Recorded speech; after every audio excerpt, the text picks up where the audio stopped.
When it comes to covering the LGBTQ cases, I found that it is very hard to research any identifying information about the victim besides their sexuality. I will say this, it was very challenging to find anything about our victim, Sage Smith, who was only 19 at the time of her supposed death. My name is Sophia Talley, and this is True Crime in Myth.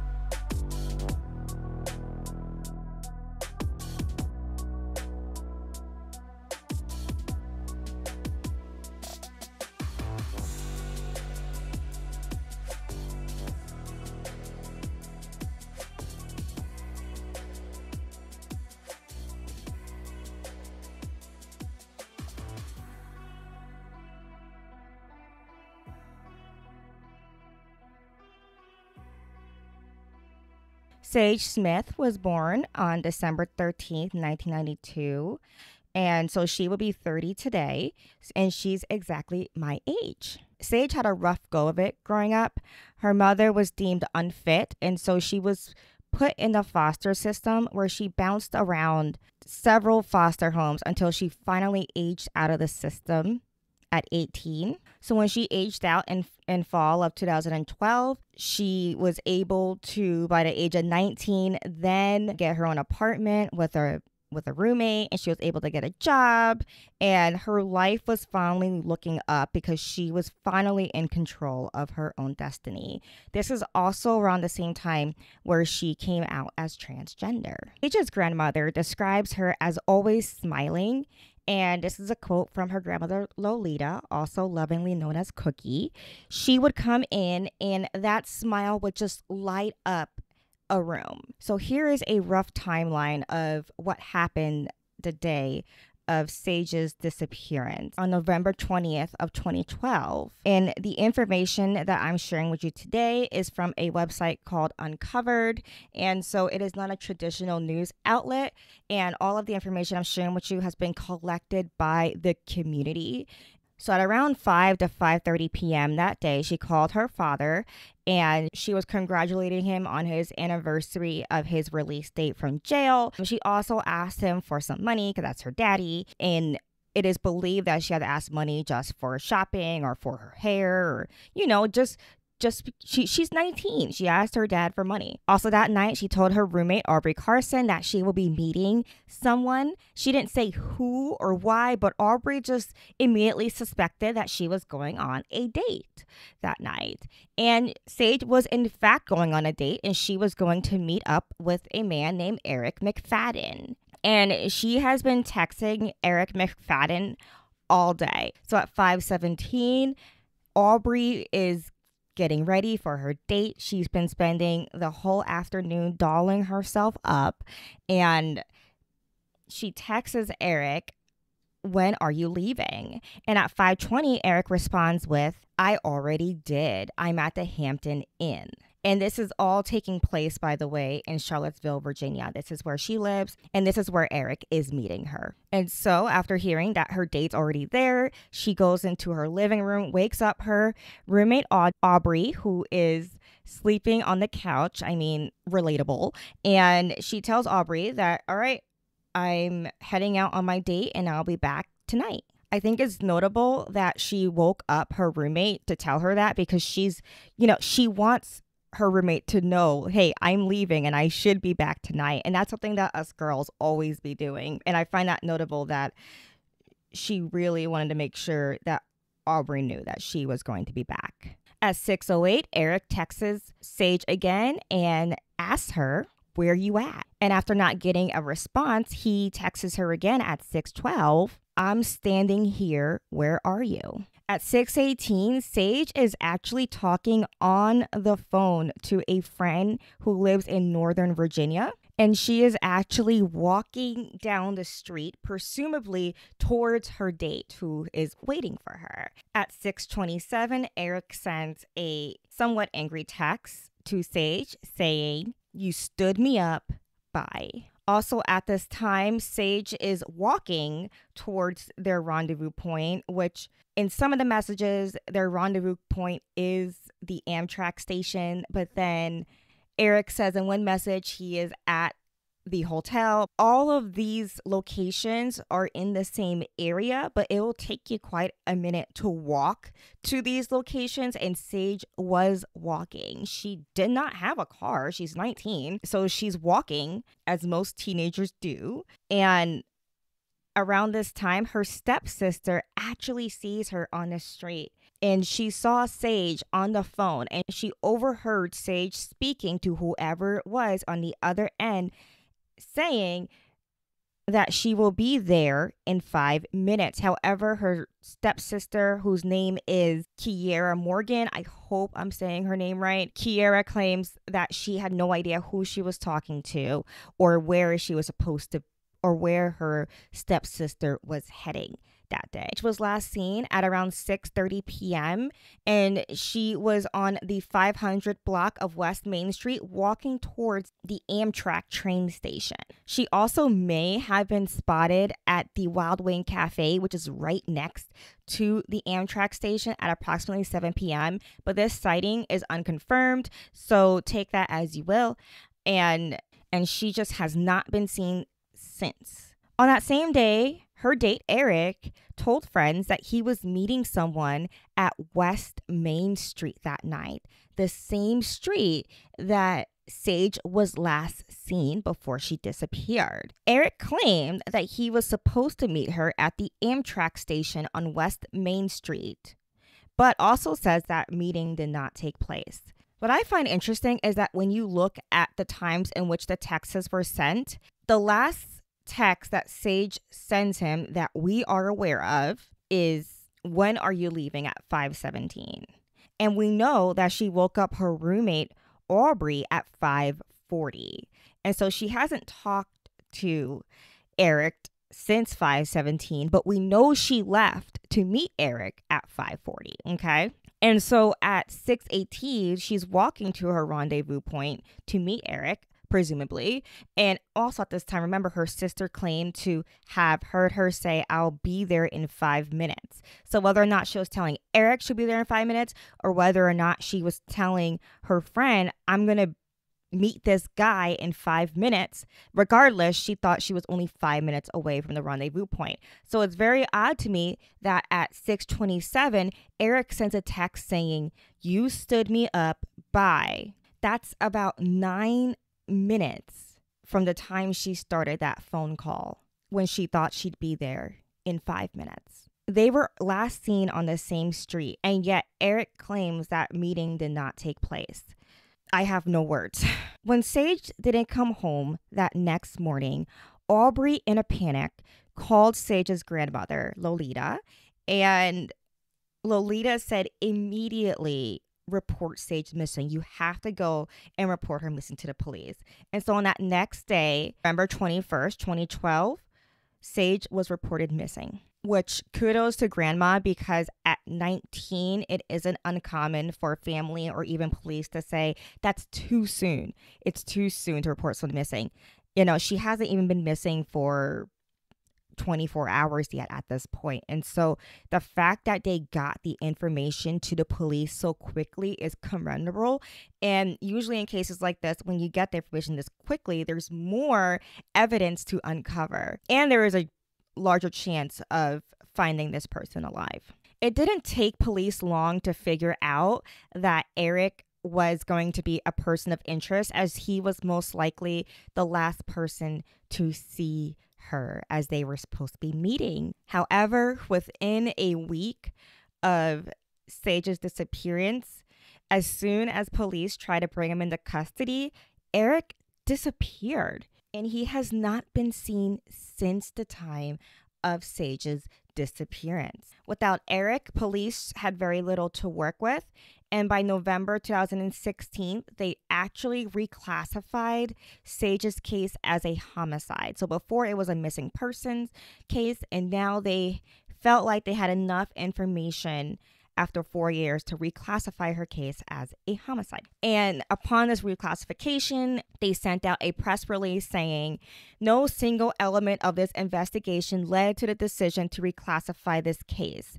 However, investigators believe, based on all the available information, a homicide designation is most appropriate at this time, end quote. Right now, when you look up Sage's case, her believed date of death is November 20th, 2012. So the night that she went missing is the night that they believe that she was murdered. I was very surprised that they reclassified the case after 4 years, because a lot of the times these cases tend to get forgotten or buried. But I think the reason why her case was still open because the perpetrator is still at large and they know who he is. They just cannot locate him for further questioning and to collect further evidence.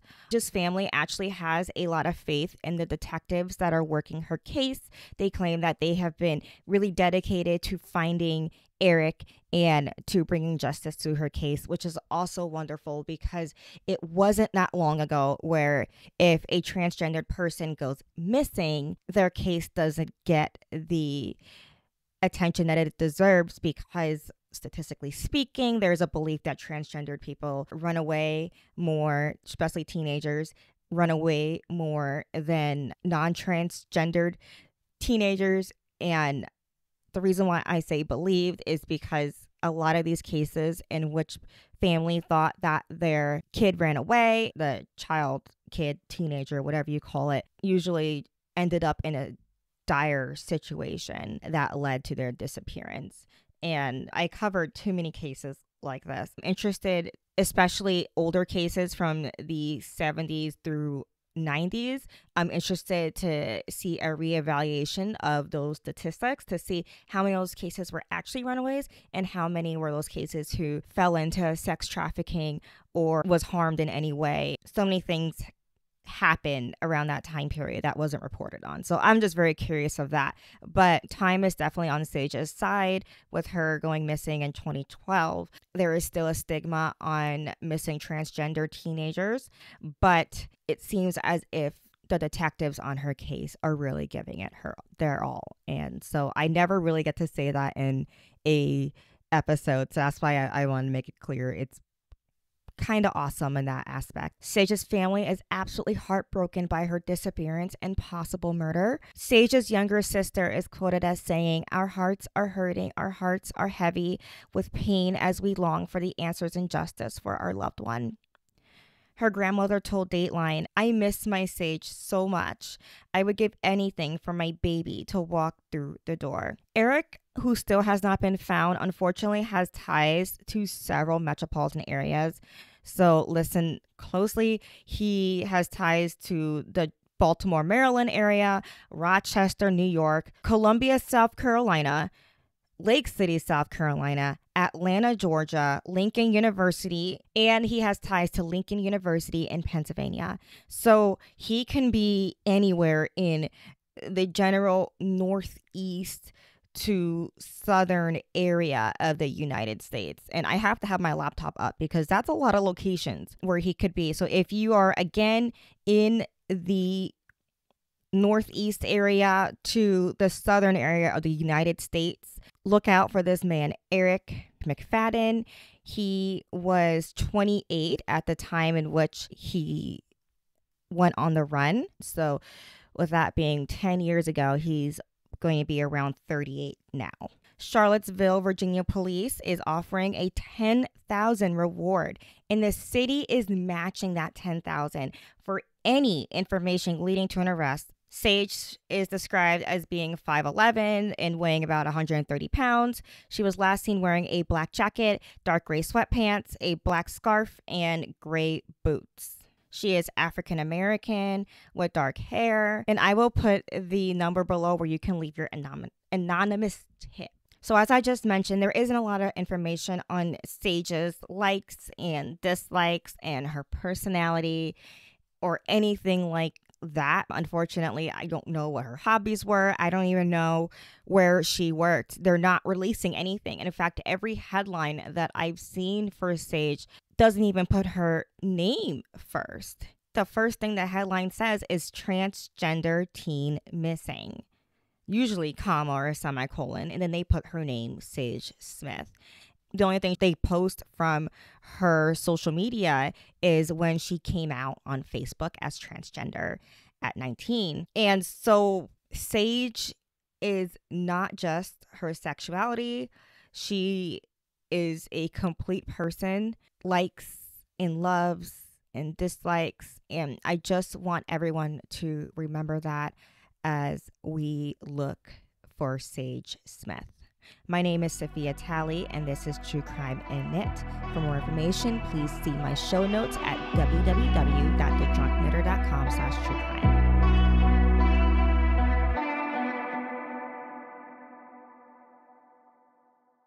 So now it's time for the Knitter Mission. So today I am actually filming the day I am posting, which isn't what I normally do. So I feel a little bit like, my son's getting off the bus in like T-minus 30 minutes. So, but that's okay. It's just mom life. It is what it is. That's how we do as a mom. Today I am working vigorously on this isn't my next design, but my next design. It is called the Only One cardigan. It does not look like much. So if you're not watching, you're not missing anything. It looks like a jumble of knits, but the yarn is phenomenal. So I am using yarn from Primrose Yarn Company, and the base is their Homestead Sport. And oh my gosh, look at that beautiful striping. I needed about like 8 skeins for this project, and every skein is different. And I absolutely love that I did that, because then you can create like a marled masterpiece like this. And oh my gosh, this cardigan is going to be called the Only One cardigan, because it's going to be the only cardigan that you will need. It's soft, it's oversized, it's going to have a hidden pocket where you can put all your phone and snacks and AirPods and whatever. You're not going to have that bulkiness in the front. It's going to be hidden on both sides, okay? And so it's the only cardigan you will ever need, and it has a delicious amount of positive ease, so that way you will always feel soft and cuddly and warm throughout the whole winter. And so I'm super excited, and I'm super thankful that Primrose Yarn Company did the yarn support for this. She actually helped me handpick out the yarn at Rhinebeck this year, so that was fun. I also have a design coming out. It's gonna be out hopefully next month, fingers crossed, around January. Oh gosh, it's going to take me a minute to get this one done, tested and everything. And then I don't want to release it during the holidays. You know what I mean? Where it's going to get lost and what have you. So anyway, I'm looking for testers for this upcoming design. It is the sweater that I wore to Rhinebeck. It's super colorful. Oh my gosh, I have cat hair floating in the ether onto my lip gloss. Tragic. But anyway, it's a super fun, also another marl design. I'm into marling for some reason right now. I've been marling for a few years. I just haven't stopped. I can't stop doing like fades, even though they're not really like in style. It's just my style right now, I guess. Well, I guess they're still in style, but as you can see, I have a beautiful faded shawl blanket behind me that I knitted 2 of, one for me, one for my mother-in-law. And I literally wrap myself in this every single day. And then when I film, I have to put it back up so that way it looks like my futon doesn't look too cheap, even though it is. So this design is marled, and when I wore it to Rhinebeck, everybody had to know, literally everybody had to know when the design was coming out. And y'all just have to wait 1 more month, okay? Give my testers time. Give them time. And then it'll be released. Most likely right after Christmas, but we'll see. We'll see. It's already been tech edited, so that the hard part's done. Now y'all gotta knit it. And other than that, those are my updates. Those are my designs coming up. Oh, don't forget to get yourself a True Crime and Knit shirt. I'll put that link also in the show notes. It's so soft and comfy, and I cannot imagine, I cannot imagine a softer t-shirt. And I absolutely love wearing merch shirts. Like, I have a collection of merch shirts, like not my merch, but other people's merch. And let me tell you, this is one of the softest ones, if not the softest ones I have. So that I have had the pleasure of wearing to sleep. So I 10 out of 10 highly recommend a True Crime and Knit shirt. If not to support me, but also to get one of the softest shirts ever. Anyway, this has been the Knittermission. My name is Sophia Talley, and this has been True Crime and Knit.